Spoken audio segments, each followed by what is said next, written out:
آپ ماشاءاللہ بڑا اچھا کام کریں اس حوالے سے کہ لوگوں کو دین کی طرف لے کے بھی آ رہے ہیں اور جو آلریڈی مسلمان ہیں ان کو بھی اس طرف. ایک تو یہ ہے کہ آپ یہ کام کر رہے ہیں کہ غیر مسلموں کو آپ کی کوشش ہے کہ مسلمان ہو جائیں. دوسری طرف اسی وقت میں ہماری سوسائٹی میں ہمارے ہی نوجوان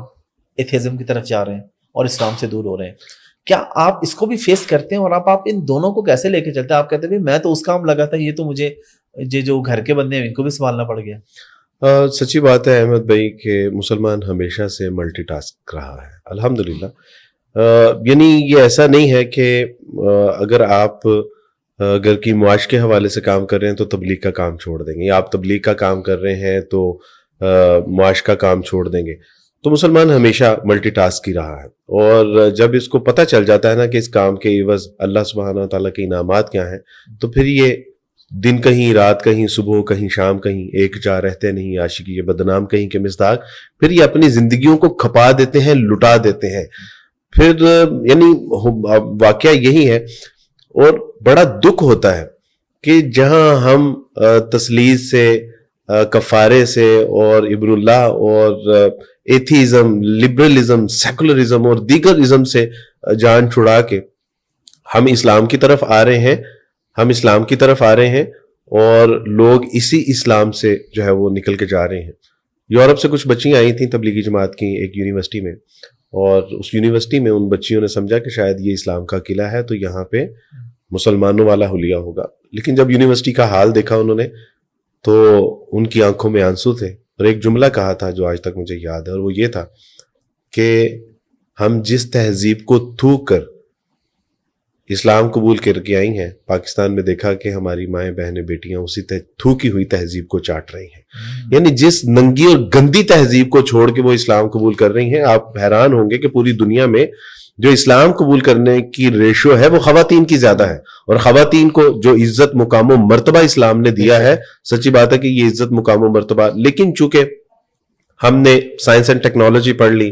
ہم نے دنیا کے تمام علوم و فنون پڑھ لی, اگر نہیں پڑھا تو اسلام نہیں پڑھا, کہ جو آپ کو کامیابی اور کامرانی کی ضمانت دیتا ہے. یعنی آج کے اس صدی کی سب سے بڑی دلیل اگر آپ انٹلیکچوئل پرسنالٹی میں دیکھنا چاہیں تو وہ اقبال ہے, جس کو دیندار طبقہ بھی سنتا ہے, جس کو دنیا دار طبقہ بھی سنتا ہے, سیکولر, لبرل, انڈسٹریل, سیاستدان, یعنی ہر شعبہ ہے زندگی کے لوگ ان کو سنتے ہیں. اور اگر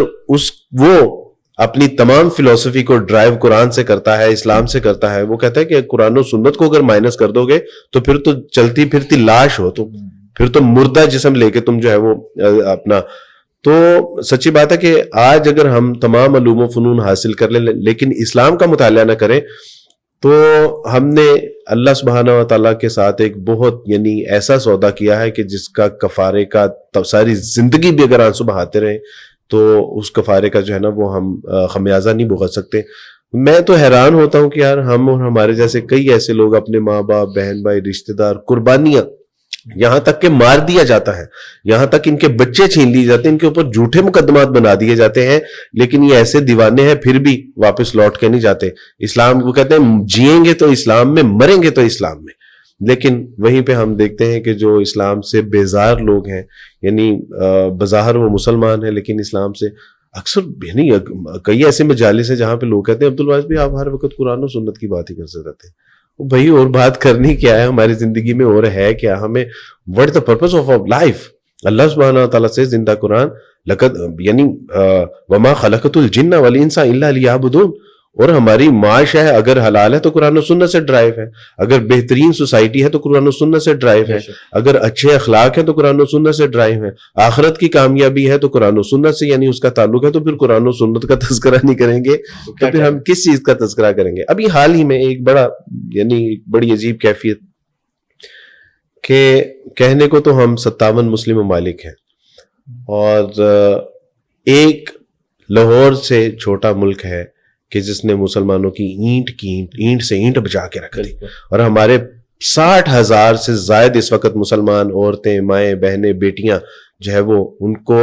بھوک اور پیاس کے اندر دھکیل کے رکھ دیا. ان کی یعنی 60,000 تو وہ ہیں کہ جن کو جو ہے وہ شہید کر دیا گیا, مظلومانہ شہید کر بلڈنگوں کے نیچے دفن کر دیا گیا, اور 18 لاکھ جو ہے وہ گھروں سے بے گھر کر دیے گئے.